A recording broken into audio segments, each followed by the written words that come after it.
नमस्कार. आज आपण भोपळ्यापासून मस्त असा टेस्टी पदार्थ बनवणार आहोत, जो तुम्ही टिफिनला देऊ शकता. त्याचबरोबर नाश्त्यासाठी सुद्धा देऊ शकता. त्यासाठी मी हा एक भोपळा होता, तो स्वच्छ अगोदर धुवून घेतला होता आणि त्यानंतर अर्धा आपण आज वापरणार आहोत. तर त्यासाठी अर्धा भोपळा कट करून घेतला आहे. त्यानंतर आपल्याला अशा पद्धतीने त्याचे जे साल आहे, ते साल सर्व काढून घ्यायचं आहे आणि खालचा जो भाग आहे, तो सुद्धा मी काढून घेतलेला आहे. आणि त्यानंतर आता आपल्याला हा भोपळा जो आहे, तो किसणीने किसून घ्यायचा आहे. अगदी कोवळा असा भोपळा घेतलेला आहे आणि सर्व आपण हा आता किसणीने व्यवस्थित असा आपल्याला किसून घ्यायचा आहे. तर या ठिकाणी सर्व भोपळा जो आहे तो किसून झालेला आहे. आता आपण हा भोपळा जो आहे याच्यामध्ये पाणी खूप असतं, त्याच्यामुळे याच्यातील जे पाणी आहे ते आपल्याला काढून घ्यायचं आहे. म्हणजे अशा पद्धतीने आपण दाबून दाबून याच्यातील जे पाणी आहे ते काढून घेऊयात. नाहीतर याने पाणी जे आहे ते खूप सुटतं. तर अशा पद्धतीने आपल्याला सर्व पाणी जे आहे ते काढून घ्यायचं आहे. आणि पाहू शकता खाली एवढं पाणी आपल्या साचलेलं आहे. भरपूर असं याच्यामध्ये पाण्याचा अंश असतो. तर सर्व मी दाबून पाणी वेगळं काढून घेतलेलं आहे. पाणी आपण वापरणार नाही. तर हा भोपळा जो आहे तो साधारणतः 1 वाटी एवढा आहे. आता याच्यामध्ये आपण आलं लसूण आणि 3-4 हिरव्या मिरच्या मी बारीक अशा ठेचून घेतलेल्या आहेत, ते घातलेलं आहे. त्यानंतर धने पावडर 1 चमचा, हळद घातली आहे 1/2 चमचा आणि लाल तिखट घातलं आहे थोडंसं. त्याचबरोबर जिरं घातलं आहे अर्धा चमचा, ओवा अर्धा चमचा घातलेला आहे.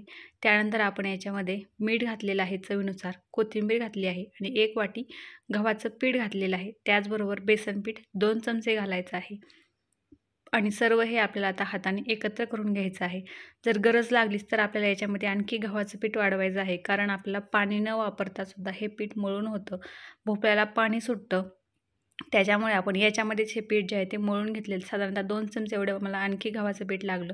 ते मी याच्यामध्ये ॲड केलं आणि त्यानंतर आपण चपातीचं पीठ मळतो त्याप्रमाणे हे पीठ मळून घेतलेलं आहे आणि थोडंसं वरून तेल लावलेलं आहे. त्यानंतर आता आपण हे अगदी 2 मिनटं झाकून ठेवलं. जास्त वेळ झाकून ठेवायचं नाही, तर भोपळ्याला पाणी सुटतं आणि पीठ पातळसर होतं. त्यासाठी हे जास्त वेळ झाकूनसुद्धा आपल्याला ठेवायचं नाही. आता लगेच आपण याचे पराठे बनवायला घेऊयात. तर गव्हाचा पिठाचा हात घ्यायचा आहे, म्हणजे हाताला चिटकत नाही आणि गव्हाच्या पिठावरच आपण हे लाटून घेणार आहोत. तर मुलांना टिफिनमध्ये देण्यासाठी, त्याचबरोबर नाश्त्यासाठी म्हटलं तर आपल्याला लहान लहानच पराठे बनवायचे आहेत, जास्त मोठे बनवायचे नाही. तर त्यासाठी लहानच असा उंडा घेतलेला आहे आणि पीठ लावलेलं आहे गव्हाचं. तर भोपळ्याला पाणी सुटतं, त्यामुळे थोडंसं चिकटतं. त्यासाठी आपल्याला पिठाचा थोडासा जास्त वापर करावा लागतो, कारण भोपळ्याला पाणी सुटतं. आणि पीठ लावून आपल्याला मस्त असा हा पराठा जो आहे तो लाटून घ्यायचा आहे. अशा पद्धतीने मी सर्व पराठा जो आहे तो लाटून घेतलेला आहे. म्हणजे आपण किसलेला भोपळा असल्यामुळे ज्या कडा आहेत त्या एकसारख्या होत नाहीत, थोड्याशा चिरल्यासारख्या होतात किंवा भेगा जातात, परंतु काहीच अडचण नाही. खायला हा जो पराठा आहे तो अगदी टेस्टी आहे आणि भोपळा वापरलेला आहे, त्याच्यामुळे हेल्दीसुद्धा आहे. ज्यांना भोपळा आवडत नाही त्यांच्यासाठी हा उत्तम पर्याय आहे, कारण त्यांना याच्यामध्ये भोपळा आहे हे समजतही नाही आणि आवडीने खाल्ला जातो. तर अशा पद्धतीने हा पराठा जो लाटून घेतलेला आहे. आता गॅसवरती तवासुद्धा तापण्यासाठी ठेवलेला होता, तवा तापलेला आहे. त्यानंतर आपण तव्याला तेल लावून घेतलेलं आहे आणि हा पराठा आपल्याला मस्त असा भाजून घ्यायचा आहे. गॅसची फ्लेम मिडियम ठेवायची आहे आणि मिडियम फ्लेमवरती हा दोन्ही बाजूने आपण मस्त असा खरपूस पराठा दाबून भाजून घेणार आहोत. खूप छान लागतो, टेस्टी लागतो आणि करायलासुद्धा सोपा आहे. अगदी कमीत कमी वेळेमध्ये तयार होतो. तर आता आपण याला तेल लावून घेऊयात. दोन्ही बाजूने आपल्याला तेल लावायचं आहे किंवा तूपसुद्धा लावू शकता. तुम्हाला जे आवडत असेल किंवा जे तुमच्याकडे अवेलेबल असेल ते आपण यासाठी वापरू शकतो. तर मी तेलच दोन्ही बाजूने याला लावून घेतलेलं आहे आणि मस्त असा आपल्याला खरपूस हा पराठा दोन्ही बाजूने छान दाबून असा आपण भाजून घेणार आहोत. खूप मस्त असे हे पराठे तयार होतात.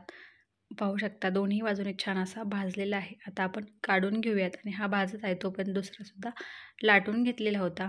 सेम याच पद्धतीने आता आपण सर्व पराठे जे आहेत ते करून घेणार आहोत. करायलाही सोपे आहेत, खायलाही तेवढेच पौष्टिक आहेत, टेस्टी आहेत आणि त्याचबरोबर नाश्त्यासाठी, टिफिनसाठीही आपण हे देऊ शकतो. तर सर्व पराठे मी याच पद्धतीने आता करून घेतलेले आहेत. तर साधारणतः आपले 5 पराठे यामध्ये तयार झालेले होते. हे पराठे आपण दहीसोबत खाऊ शकतो किंवा सॉससोबत खाऊ शकतो किंवा मुलांना असेच जरी रोल करून दिले डब्यामध्ये तरीसुद्धा खायला ते छानच लागतात, टेस्टी लागतात. तर मस्त असे हेल्दी आपले पराठे या ठिकाणी तयार आहेत. मी दही घेतलेलं आहे.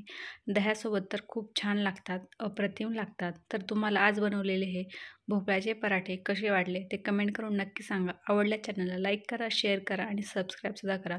पुन्हा भेटूया अशाच एका छानशा आणि नवीन व्हिडिओसोबत. व्हिडिओ पाहिल्याबद्दल धन्यवाद.